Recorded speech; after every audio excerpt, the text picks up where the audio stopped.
కొత్త పొద్దు పొడిసింది, కోడి నిద్ర లేపింది. ఏప చెట్టు కొమ్మల్లో, ఎలుగు పూల రెమ్మల్లో పిట్ట పాట పాడింది, పల్లె ఆటలాడింది. పట్టు సీర సుట్టింది, తోరణాలు కట్టింది. ఊరే మారే జోరే సాగే లేదే మనాది, నింగి నేల పొంగిపోయే రోజే ఉగాది.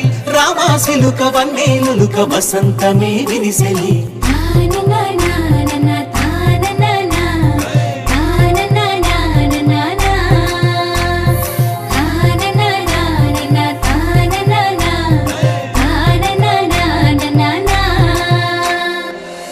పూసి మావి కొమ్మ ఊగుతున్నది, తుద కూసి కోయిలమ్మ పాడుతున్నది.